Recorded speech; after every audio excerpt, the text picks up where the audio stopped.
Welcome to today's talk. Thank you all for being here. I'm Professor Jacqueline Dirks in Reed's History Department, and I am delighted to welcome our guest today, Professor Alexandra Minna, who's historian of science and medicine at the University of Michigan at Ann Arbor, where she is the Zena Pitcher Collegiate Professor in the History of Medicine, Associate Director of the Center for the History of Medicine, and a Professor of Obstetrics and Gynecology, American Culture, and History. Her talk today is on the legacy of eugenics in the contemporary era of human genomics.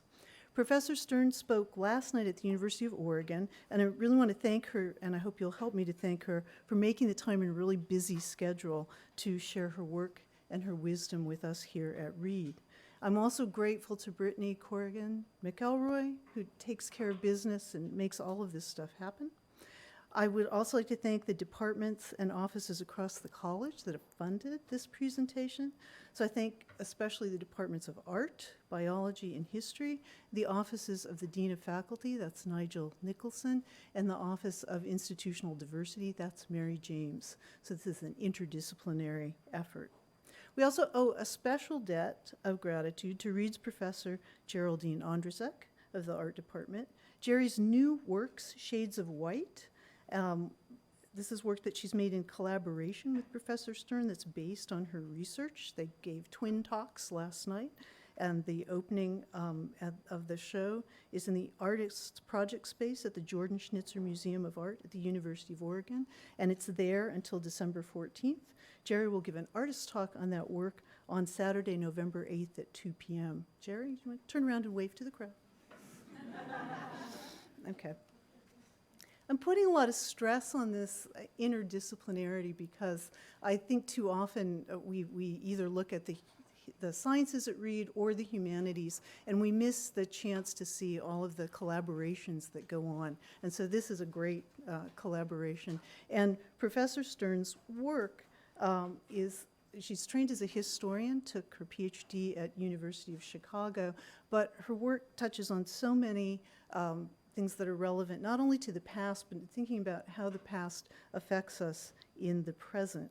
Her scholarly research spans the history of medicine. She's researched and written about eugenics, medical genetics, epidemics, children's health, and tropical medicine. She's published widely on these topics and has authored several recent policy papers, relating to influenza and community mitigation. As director of the program in Contemporary History and Health Policy, Dr. Stern studies the intersection of public health, society, and policy in the late 20th and early 21st century. And she's the head of a research team that's conducted qualitative research in the US and Mexico to assess the deployment of non-pharmaceutical interventions during the 2009 H1N1 outbreak. So I'm a US historian. I confess I didn't know about Professor Stern's public policy work until pretty recently. I first encountered her historical work when one of my thesis students decided to investigate the history of eugenic sterilization in California in the early 20th century.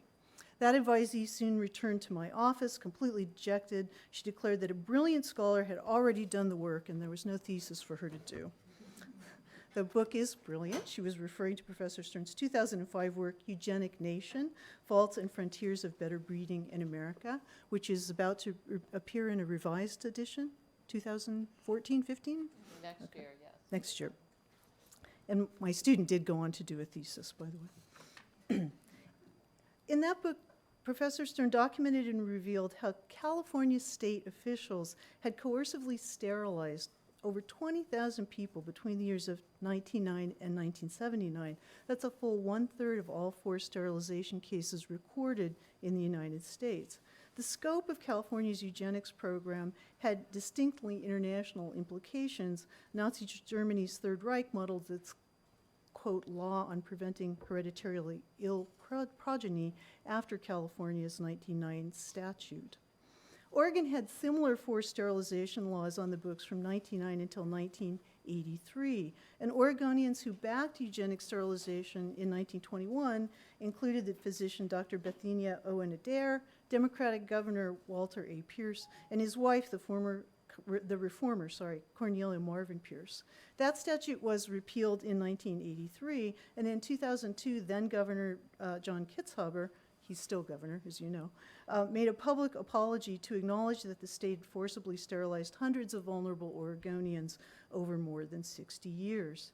The legacy and the mixed legacy of those earlier eugenics laws for 21st century human genomics is the topic of Professor Stern's lecture today. She details those earlier policy in her most recent book on the origins of genetic counseling in the United States. This was published in 2012, and this too's coming out in a new edition, or not? No, I'll wait on that. You wait on that, Yeah.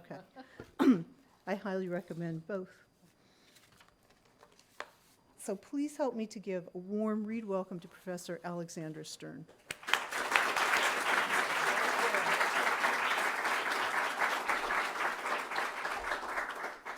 So can you hear me with the mic? Okay, great. Well, thank you so much to Jackie and to Jerry and for everyone here who made my visit possible. I have several good friends who went to Reed, and it was a very treasured time in their life. And so I feel like, I'm here now and can kind of relive, at least with my walks around the campus today, some of the stories they've told me of doing their undergraduate work here.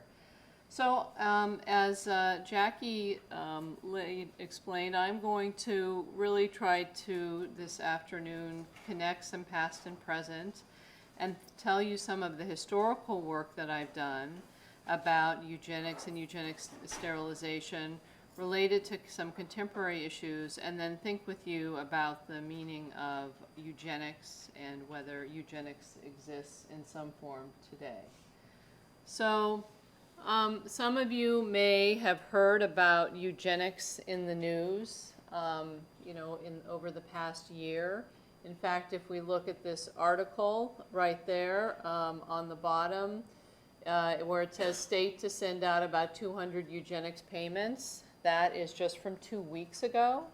And that article refers to the fact that the state of North Carolina, which issued an apology for its sterilizations of close to 8,000 people in the 20th century, is the only U.S. state that decided to offer and approve through a legislative process compensation to victims of sterilization. I think it was about $10 million, with the idea that people would have to be, their sterilizations, they would go back and look at the historical records, and then their sterilizations would be confirmed through this whole process. And once it had been confirmed that indeed they were sterilized, they would get the call, like Elaine Riddock got, saying that she was going to receive some compensation. These images on this first screen relate to the North Carolina story, which has very much been in the news. And you can see, this is this announcement that the North Carolina Justice for Sterilization Victims circulated was the kind of thing that would be, on the local news, what it was in newspapers, and is still circulating in North Carolina. And that book up there is a compendium of articles that was done by the Winston-Salem Journal about stories of people sterilized, and that's actually Elaine Riddock there twice, and others who were affected by it. So eugenics is in the news in the case of North Carolina and other cases, usually related to a sterilization. So, but again, many people are surprised when they hear that in the United States there was something called eugenic sterilization, which often involved coerced sterilization in state institutions. And, even though I've done a lot of lecturing about this history in California, I've written this book, others have written books about it and articles, there still is very much of a lack of knowledge. And there's probably still very much of a lack of knowledge even in Oregon and, among the generation of the young people in the audience. So one of the things that I am really striving to do in my work is to remember and recuperate these stories, and personal stories and these histories. So that raises a number of challenges about how do you do that? How do you do that as a historian? Where do you find these records? And how do you tell stories of vulnerable subjects who were institutionalized, who often didn't have a voice? So I've been putting a lot of energy into recovering stories and understanding patterns in California. So in the 20th century in the United States, 32 states passed eugenic sterilization laws. The first was passed in Indiana in 1907, followed by Washington State in early 1909, and then later in 1909, California. This goes through 1935, so actually Oregon had the last law that was passed in the U.S. in 1937, and at that same year, Puerto Rico actually passed it. Puerto Rico was a colony at the time, passed a sterilization law. Of course, there were other parts of the world that had sterilization laws, including Germany and Sweden, parts of Switzerland, and other countries. But, here you get a sense of, how, and Alaska and Hawaii weren't states yet, so we don't include them in the 32 out of this 48, but you can see that, the majority of U.S. states have sterilization laws on the books. By the way, a really interesting question to explore that we haven't done enough work on is why did some states not have sterilization laws? So did they actively try to resist the passage of these laws? What were the circumstances behind that? So that's something that's another interesting question. But as you can see, this map is pretty much covered because indeed there were 32 states in which, the numbers are really hard to get exact figures because the figures that we're looking at are figures that were reported by institutions as official rates.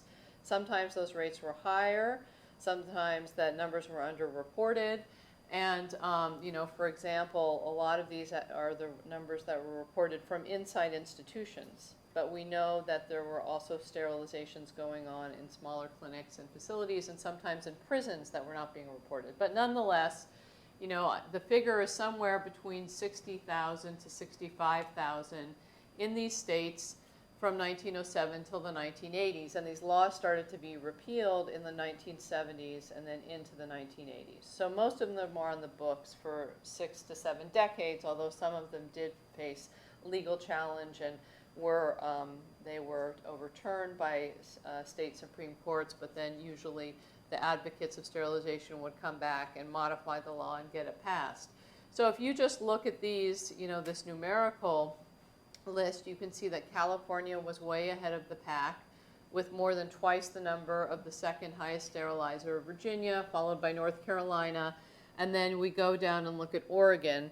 And this is interesting too because 2,300 was the officially given number up until about 10 years ago when your current governor, who was also then governor, he actually gave the figure of over 2,600 Oregonians who were sterilized because I think he was adding in some additional information from the 1960s and 1970s. So you can see how this breaks down, and you can also see how California surpassed the rest of the country. Just this graphic gives a real sense, and you can see how, we go all the way down to states that, performed very, very few. But then, a state like North Dakota actually didn't have that big of a population. So, per capita, that might be on par with some of the other states.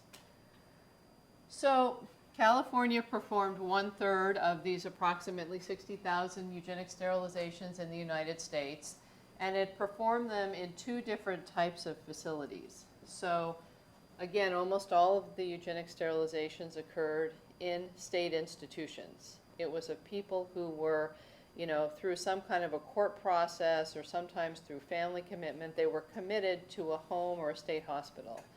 In California, there were 2 types of facilities primarily.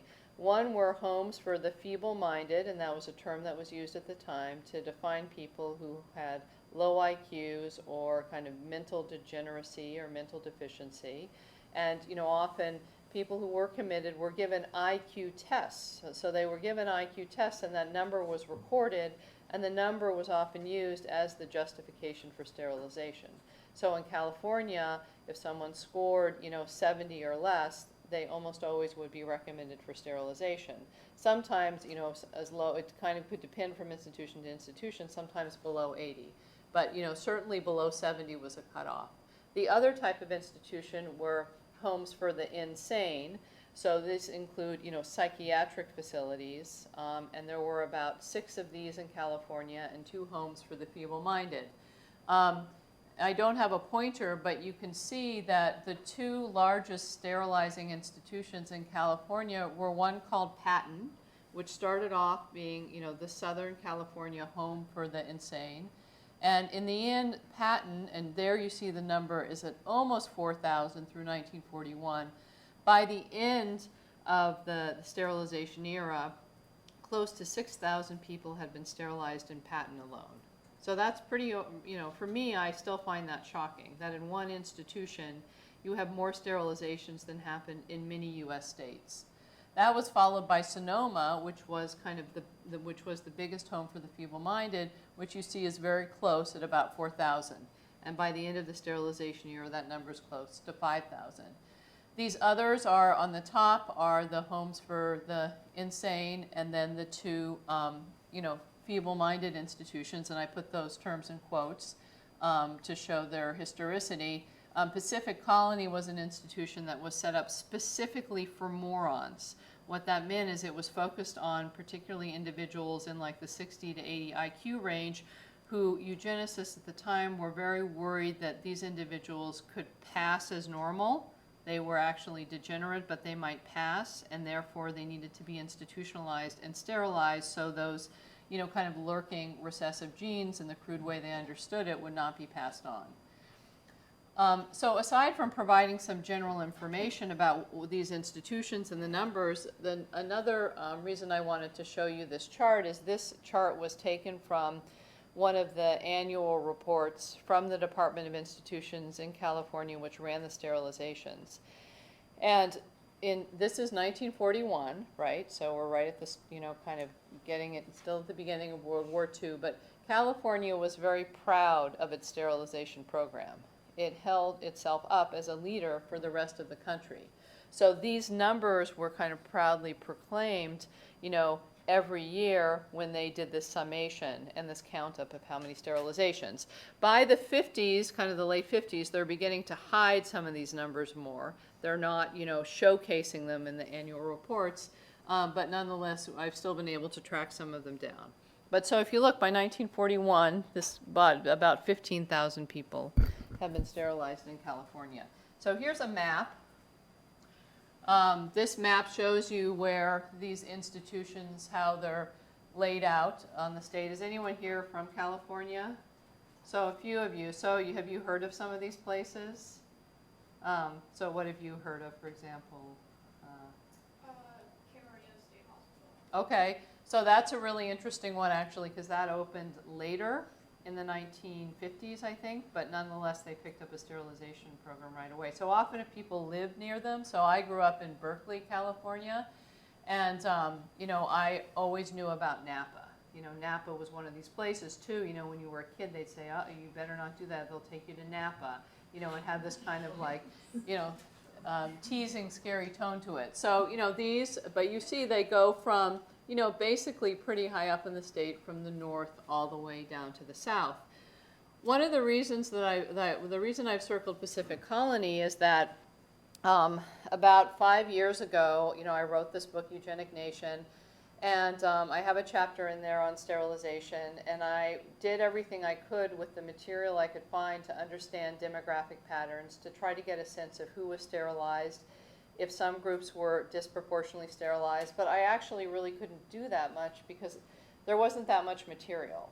So I kept going back to Sacramento and poking around and trying to find more material. And then I was very fortunate in 2007, I was at what was then the incarnation of the Department of State Hospitals, and I was, you know, there talking to one of the secretaries, and she said, oh, by the way, you know, we have these microfilms over there in this file cabinet. Why don't you see there might be some historical stuff in there? So I went and I opened up this microfilm cabinet, and lo and behold, there were all of these reels with sterilization recommendations in them. And I could see just from holding them up that this was really good historical material. Then I sent it over to the state archives where they had a microfilm reader, and I began to look at it. So, and then I requested a microfilm copy of the microfilm, which I'm really glad I did because I was able to start working with it. So I started working with it, and at that point I was very overly ambitious and naive, and I thought, oh, well, 15,000, I'll just put them in an Excel spreadsheet, this won't take that long, and I had a graduate student working with me. Well, there was no way that that was even going to be possible, with just the two of us who really had no training with creating data sets. But the student working with me, Natalie Lira, and we just published an article about this in a journal called Atzlan, which is a Chicano Studies journal, because a lot of it's looking at Mexican-American history. In any case, she began to work on Pacific Colony because we thought, 15,000 was too much, but there were about 2,000 sterilization recommendations from Pacific Colony, which I mentioned before was the home designed specifically for morons. So we began to look at Pacific Colony to try to understand, what I was telling about before, understand patterns, recover stories. So looking at Pacific Colony, we tried to do that and have been able to do that to a pretty good extent. So while we were working on that, I was able to actually connect with some colleagues in the School of Public Health at the University of Michigan. And it's interesting, you were talking about interdisciplinarity. So this is an example of interdisciplinarity where I have the historical training, and I'm working with two colleagues, one of whom, well, both of them are epidemiologists. One works in reproductive health, and she's done big, large-scale studies on women's reproductive health patterns, over the, kind of over the life cycle. And another works on public health genetics and genomics. And they were very interested in this because they think it's very relevant to their field. And we teamed up together, and they, working with them, we have started entering these sterilization recommendations into this data set. So we're creating the world's largest data set of eugenic sterilization with these 15,000 recommendations using this program that you've probably never heard of, because I'd never heard of it either, called REDCap, which is a HIPAA-compliant data capture form. And I can tell you more about that if you're interested. But kind of the main point of this is that it would be great to have a lot of Reed undergraduates working on this too, because I have, this data entry team of undergrads who are doing a great job at Michigan. And what we're doing is this is kind of, there's too much light, you can't see that much of it, but this is a redacted form, and redacted means that all the identifying information has been blocked out. But this is a sterilization recommendation. From, I think it's from Pacific Colony. It has information about the individual. It has their family history, their clinical history, and it has here, where you can't really see, but it says legal provisions, and it has the justification for this person's sterilization. Almost always that was some kind of psychiatric diagnosis of the era, or it was an IQ score. And it was signed, as you can see, or maybe can't see, in 1934. And was the basis on which this person was sterilized. So I was able to digitize these, and we are entering them into this data set. So based on this this work, which is really kind of the next phase of, after writing the book Eugenic Nation, we've been able to show a few things. One, just looking at Pacific Colony, we're able to demonstrate that Spanish surnamed patients were disproportionately sterilized vis-a-vis their population, according to the U.S. Census. We're still working on understanding if they were over-sterilized vis-a-vis the populations in the institutions and their demographic breakdowns, but we've been able to show that and show those numbers, that those rates were anywhere from about, an average of 25% of those sterilized were of Mexican origin. And we also, in that trove of microfilm that I found, there were some other reels which actually had breakdowns that the Department of Institutions had done, and we were able to show that disproportionate sterilization also occurred in Patton, which I talked to you about, and in Sonoma, and again in Pacific Colony. So you can see the census population in California during this period averages about 6.5%, and then we have, double to triple to quadruple the number of Mexican origin people who were sterilized, and this is from 1937 to 1948. So that's one thing that we've shown. Now, there's a lot of kind of questions underneath that of what causes this pattern. There was, basically on, generally there was a system of racial bias. It might not necessarily have been explicit racial targeting, but, if you go back to California in that era too, it's kind of a racial system in which, Mexican origin youth in particular are more likely to be picked up and taken into the juvenile institutions and then end up in institutions where they're going to be sterilized. But also we're finding out a bunch of things with the preliminary statistical work that is not really in good enough shape to show you on slides, but in terms of associations between age, race, and diagnosis about who was sterilized. One thing, though, we have started to look at, and this is following up on some of the work in that paper on Pacific Colony, is that we've now entered about 7,000 of the records, I think. Or no, so this is when we're up to about 6,500. So 6,500 of the 15,000. And even though, so I'll explain a little bit about what this means by consent. So in the state of California, the state gave itself the authority to be the ultimate decider about sterilization. The law did not require that consent be acquired by the patient or from the patient or from the family. So the superintendent could kind of overrule and sterilize, and that was part of the authority that the superintendent had. Nonetheless, the Department of Institutions, which later was renamed the Department of Mental Health, the Department of Mental Hygiene, decided that it was going to go ahead and produce these consent forms with every sterilization. I think because they wanted to protect themselves from any potential issues with liability, and just because maybe some of them thought that was good medical practice when going into a surgical operation. Now, much of this was a farce in terms of it was very, it was kind of a charade where they would go through, they would find the person, and they would get the form signed. Some parents did want to have their kids sterilized, or husbands wanted to have their wives sterilized. Others felt pressured into it because their child was institutionalized, and that was what the doctor was telling them to do. But even with all those problems with consent, and we'll so kind of put the consent, we have to understand that in historical terms, even with those problems, 12% of those of our kind of initial group of 6,500 refused consent.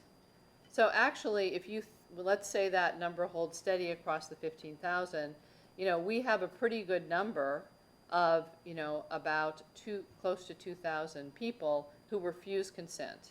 Either they or their family member, challenged or rejected having the operation done.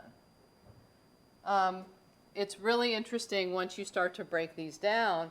One of the things that we found is that those refusing consent generally more often were those from this institutions for the mentally ill as the insane asylums.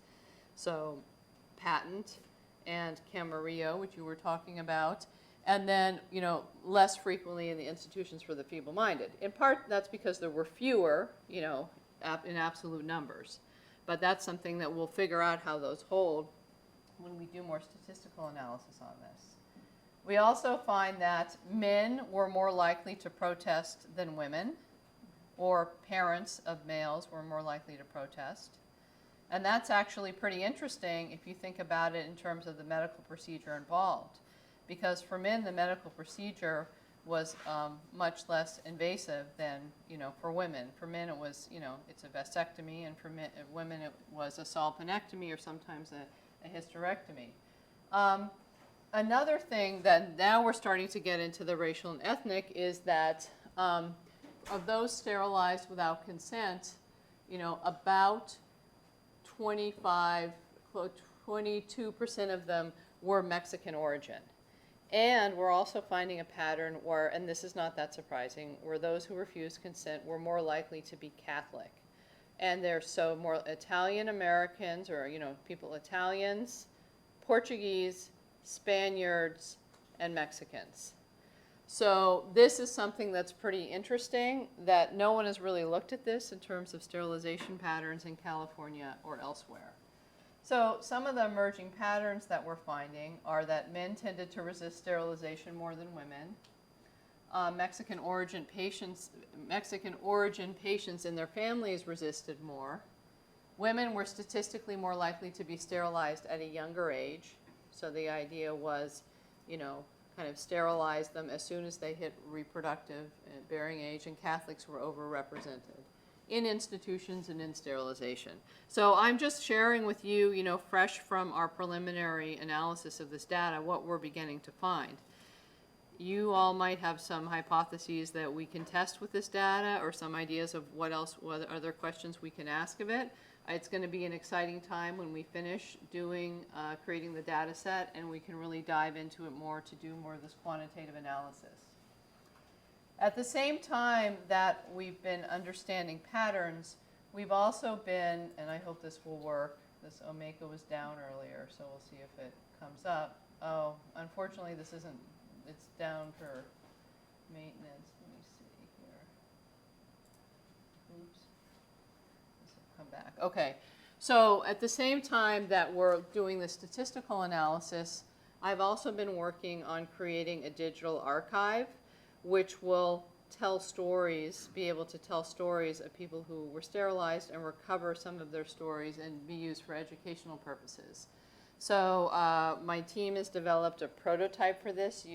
Has any of you used Omeka? So I encourage the students to check this out. You can get it for free. It's called a curatorial digitization program, and it's really great for organizing things. Like, let's say you're doing a project for your thesis and you have a bunch of images and you want to put them together in some kind of narrative form. You can use Omeka to store them, to organize them. So it's very helpful. So we have used this to create a prototype for this website. It's going to be called Eugenics and Coerced Sterilization in California, a Digital History.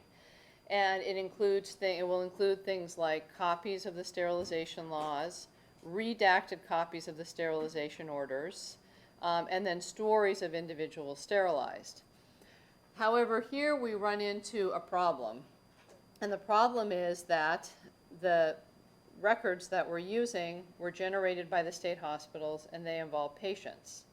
So with the data set, that's all okay, because we're using a HIPAA compliant data capture system in which all of the data is de-identified. So you create a master file, it does have the name, but then that's separated off, and so everything we're using that's been coded, et cetera, will all be de-identified. No names, nothing like that. But this is another question for me that I'm struggling with, is that I want to tell stories about real, live, breathing people who suffered at the hands of the system. However, legally, I cannot use the names of these people because I would be in violation of the IRB that I signed with my institution, and also with the California Committee on Human Subjects Protections, not to mention with federal HIPAA regulations. So I can't use those names or tell those stories. That is unfortunate for a whole variety of reasons, because it doesn't allow you to build up kind of a journalistic narrative storytelling style, and also because it means that it will be harder for people whose families were affected by sterilization in California to use this as a resource. So I'll give you tell a little story of that relates to that. So, a few people who had relatives who were sterilized in institutions have found out about the work I'm doing. I think largely, through maybe news coverage of it, or an article I did in the American Journal of Public Health. And so about 12 of these people have contacted me. And this past summer, this woman named Barbara contacted me, and she said, I really, I'm so glad I found you. My aunt, I'm pretty sure my aunt was sterilized in Napa in 1938, and, she died soon after the operation. This is her name. Look, I have these photos of her. I still live in the house where she grew up in Hayward. Can you confirm this for me? So we went and looked in the records, and we were able to confirm that indeed her aunt was sterilized. It was in 1939. It was at Sonoma, not at Napa. we weren't able, she did die soon after because she showed me the grave marker. I don't know what the relationship of that is to the actual operation, but that indeed happened in early 1939. I went to her house. I saw the house where her aunt had grown up. Her name was Rose. And, you know, she showed me things like her elementary school diploma, things like that. So this was really amazing because I was learning about this woman. I was learning about her aunt. And I was also learning that their family was part of this whole group of Spaniards from Salamanca, Spain, who migrated to Hayward. And that Hayward at that point in time, you know, was kind of orchard land and was populated by Spaniards and Portuguese from the Azores and also Greek. So this is a really, to me, interesting part of kind of California ethnic and immigration history. So she really wanted to see, we had found the sterilization order for, you know, her aunt, and I wanted to share it with her, but I couldn't share it with her. In fact, I told her too much information.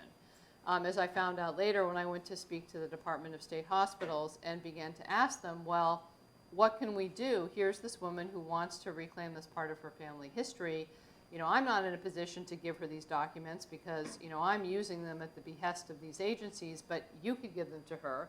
And they said, oh no, first of all, we're really strict about all the rules, and we also can't give them to her because for people to be able to access these records of family members, or a person in the institution, they have to be the legally named conservator of that person. Now, a legally named conservator is usually someone who is set up to run your estate after you die. So it's set up when the person is alive, you know, to deal with things, you know, all the state issues, you know, after they pass away. So, you know, I don't know how someone can be named posthumously a conservator of someone else, but this shows that there's all kinds of problems, you know, in the way that this has been set up. So the sad truth is that I wasn't able to share those documents with Barbara, and I really can't tell you much more about the story of Rose, like I won't tell you her last name or anything like that, because I'm not, you know, I'm under legal obligation not to share it. Now, Barbara would love it if I told the story. She wants to get the story out there. She's, you know, happy to contribute to the narrative, and she thinks it's an important part of California history. So that's just an example of the kind of limitations that are placed on our team as we put together this archive. So the way we've approached this is we have started to tell the stories by looking at groups. So we use pseudonyms always. But we are telling stories of, for example, immigrants who were sterilized, or siblings. There was often, you know, siblings, even up to 5 siblings. If one was identified, you know, then those connected with the state would try to figure out, oh, well, does this person have a sibling? Well, the sibling is probably feeble-minded. Let's bring in all the siblings and make sure they're all sterilized.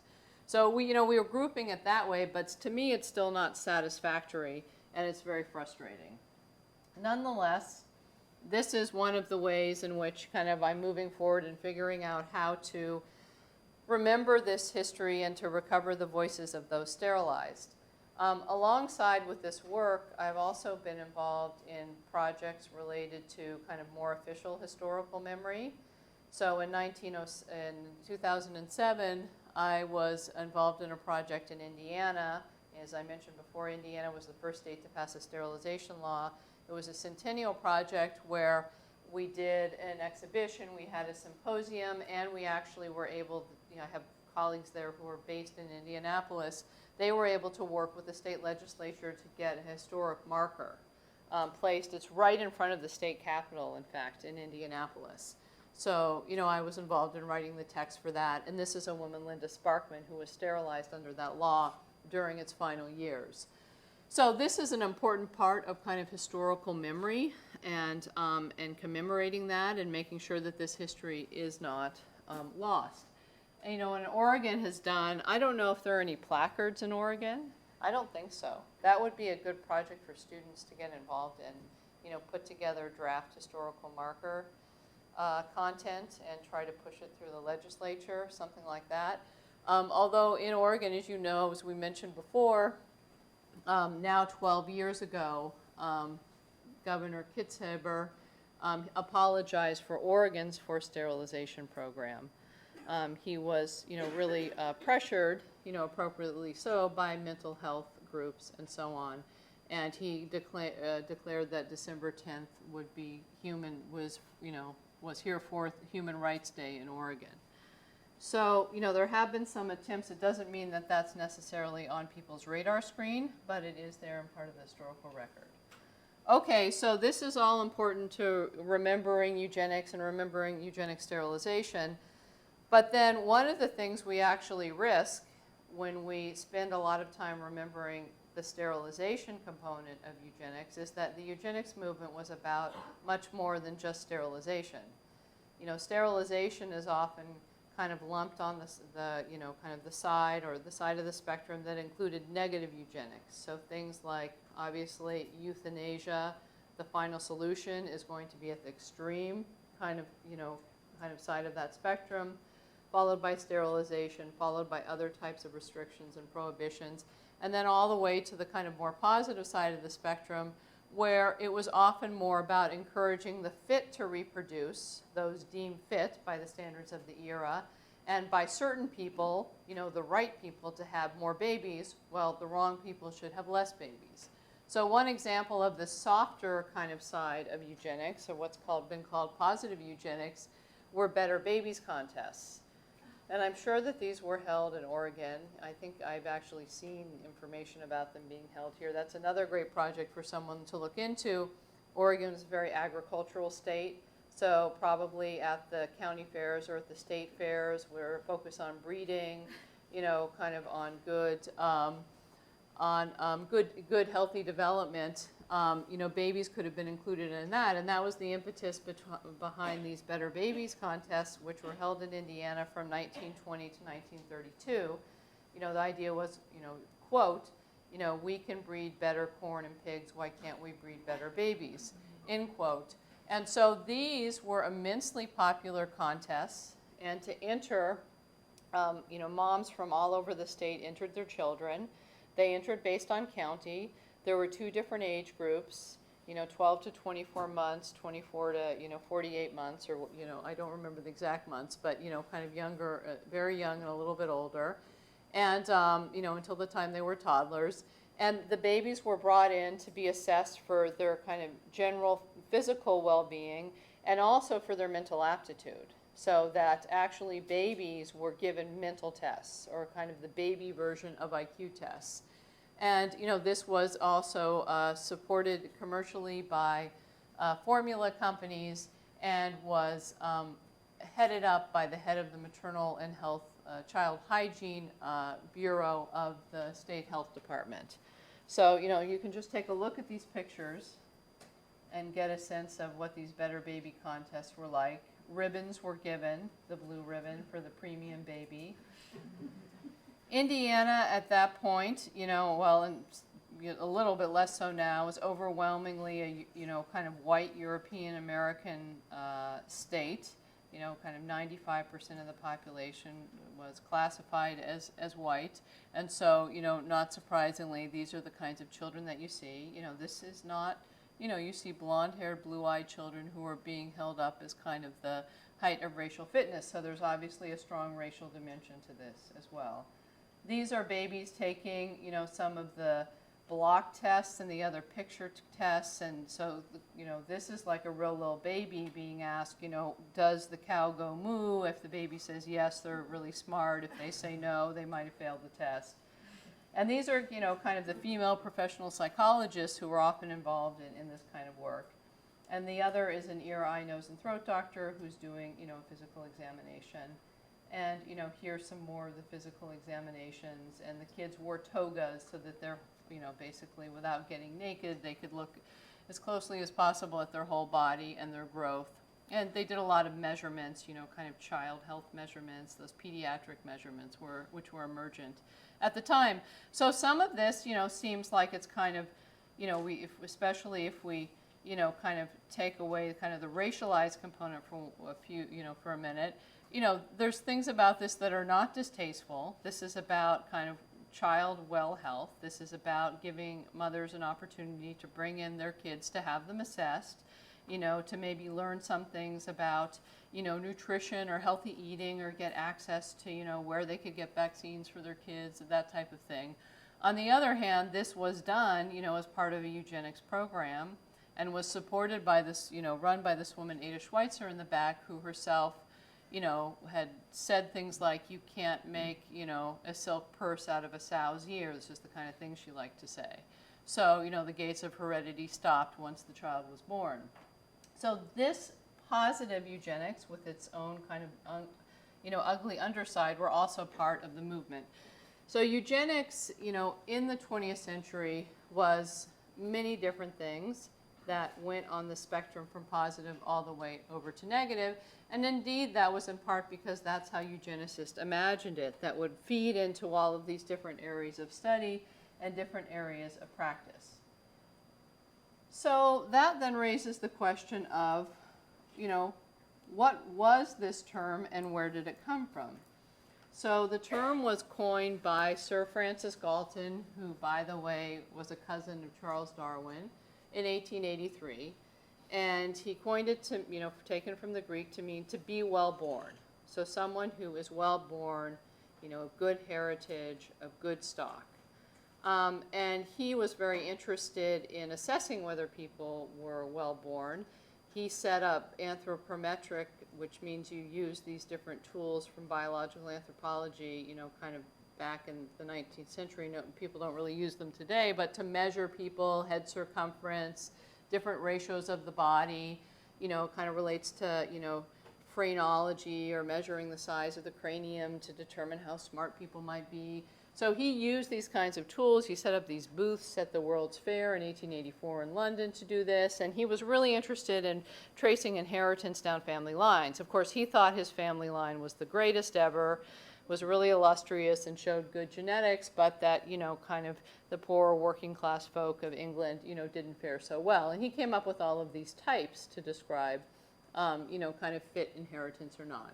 So that's, he coins this in 1883, and then he kind of keeps developing this term and its definition, so that by 1909 he's put this on paper as eugenics, meaning the science which deals with all the influences that improve the inborn qualities of a race, also with those that develop them to the utmost advantage. So kind of look at that definition. That is the definition of eugenics by, from the man who coined the term. So all the influences, inborn qualities, race, and develop them to the utmost advantage. You can see the evolutionary aspects to this. And then that was followed up in the US context 2 years later by Charles Davenport, who helped set up the Eugenics Records Office in the early 20th century and was one of the premier US eugenicists as the science of the improvement of the human race by better breeding. So kind of when I wrote my book, I was thinking a lot about that definition and how capacious that definition was. So that then raises a really interesting question about eugenics in the past and also thinking about eugenics today. So those definitions of, we talked a lot at the beginning about sterilization that was sponsored by the state. When you think about eugenics, or if you've learned about the history of Nazi Germany, we're talking about a version of eugenics or racial hygiene that was, carried out by the heavy hand of a coercive state. But those definitions offered by Galton and also by Davenport, they didn't say anything about a state. There's nothing about a state needing to implement those. Basically it's about a program. A program, in their eyes, it was a science. It was a science of better breeding applied to humans. So, what does that mean for us thinking about, whether or not eugenics exists today? So one question is, and this is more not for me to answer, but for you to think about it, I'd like to hear your take on it, is that can eugenics exist without state sponsorship or coercion? So are some of the practices that we use today, or some of the technologies that we use today, especially reproductive and genetic technology, are they part of eugenics, intentionally or unintentionally? And here's an example of a couple. This is just a couple this is from the University of Pennsylvania. It's still a good example. It's about 10 years old now, but let's just look at this, and I know you can't see it that well, so I'll read it to you. So this is a couple who has put up a flyer at an Ivy League school because they want an egg donor. They have money, they're willing to pay up to $25,000, but they want people who only meet the following criteria. The person must be a UPenn student or graduate student. They must be Caucasian. They must be athletic. They must be 5 feet 7 inches to 5 feet 11 inches, so not too tall. They can be German, English, Eastern European, or other heritages considered. Very attractive and pretty, with a smart and fun personality. So if someone, a student at UPenn met all those, or felt they met all those criteria, you see two people had already taken the number and had called.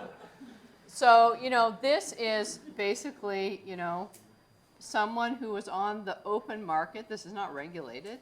They can put these flyers up. They can go put them up at Harvard. Maybe they just changed the the university. They could have put them up at Reed. This kind of thing. What is this? Where do we put this? Is this a kind of eugenics, or does this have eugenic implications? So related to that is thinking about the whole rise of kind of the commercialized fertility market. So this is just you could easily find this by looking at any of the fertility banks or the sperm banks, in California or around the country. And, if you are, let's say that, now I'm too old to have a kid, but, 10 years ago, if I wanted to have a child with, using sperm, I could go online and I could look at this and I could, make my decision based on these different characteristics. So, these characteristics, you can see there's many different types of people here. There's someone who's African American, Dutch, and Irish. There's people of many different categories. But what is this about and what is this perpetuating? So you can look at height, you can look at eye color, and so on and so forth. So is this kind of, buying customized sperm because you expect to get a certain outcome, in your child, is this itself, does this have eugenic overtones? Going into even a more recent technology, which is called pre-implantation genetic diagnosis, this is kind of advanced IVF. So not only are you doing in vitro fertilization, but you are taking an embryo and then doing a genetic analysis, or taking several embryos, doing genetic analyses of the cells in them. And so you can look at the 5-day process and then making determinations based on, kind of the DNA sequencing of which of those you want to actually implant into the uterus. Now, in the defense of people who have used this, first of all, this is something that most insurance companies won't pay for. People have to have the resources, very much like that couple looking for the egg donor at UPenn. They probably had the resources to use this, which could cost, $20,000, $30,000. But, people have used it to screen out, very serious genetic conditions like Huntington's disease, which is a dominant, genetic disorder, which is very severe, which is adult onset, but, can affect people as young as in their 20s or 30s. So, that maybe is a reasonable use of this technology. That's making a wise decision about one's future, one's kids, based on information about genetic diseases. But what if people start, using this for making other types of decisions based on additional types of genetic information? So, one of the big questions that's raised is, should this be used for sex selection? So there are, most groups have come down ethically, no, that's not acceptable, but there are a few clinics, there's one at Baylor that is doing it for sex selection because they think that's a reproductive right, and that women and their partners should be able to do what's called kind of family spacing, and also, if they have 2 boys and they want to have a girl, well, why shouldn't they be able to? So PGD is one of, this has been out, on the market for about 10 years. Again, we have in this country a very unregulated fertility, and genetic technologies marketplace. So these things are tested for safety often, but the ethics of them are often, not seriously considered in terms of policy making.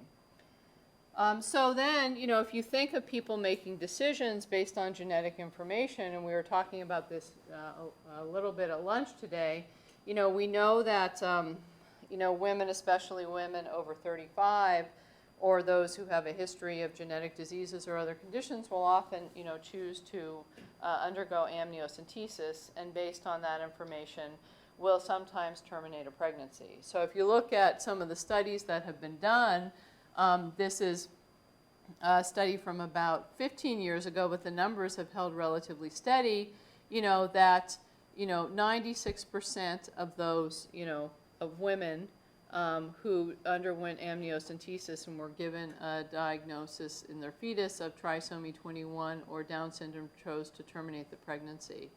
And, those numbers are lower, and those are actually a little bit lower now for sex chromosome disorders. So, termination of pregnancy is based on this information because your fetus has been diagnosed as having an intellectual disability. Is this a form of eugenics? Now, people do it as their own reproductive choice. If they're able to get this through their insurance because the insurance offers amniocentesis, what does this imply? What is this? And then finally, this is just about some of the new tests that have emerged on the horizon, kind of post-amniocentesis that are less invasive. And this is about, I just was going to show you this to show you how the marketing is done about this. It's all really happy, pregnant women and their partners, and, you can get all this great information. This, if you look at this maternity 21, this is all about trisomy 21. It's kind of wrapped into the marketing right here. And this is one of the tests. I think that one is offered by Sequenom, one of these genetic testing companies. And I'll just close with a kind of a plug for an Oregon author who I know, and I like his book very much. An author who has done some real good critical analysis of this is someone named George Estreich. And he did kind of a content analysis of a lot of the ads for these new non-invasive prenatal tests. He has he has two daughters. One of his daughters has Down syndrome, and he wrote this memoir about, kind of their family journey through the process. And it's a critical book. It's also a celebration of her life and their family. But he has written these really kind of, I think, very thoughtful and kind of gripping pieces about this advertising and what this advertising is selling and the problems with it.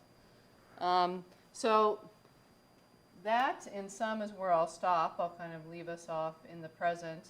And I'd be happy to answer questions about the projects that I have underway.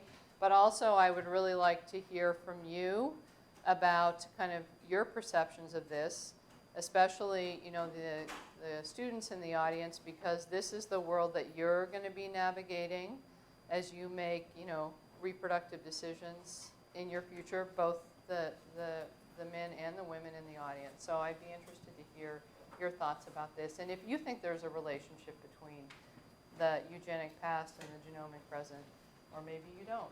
So thank you.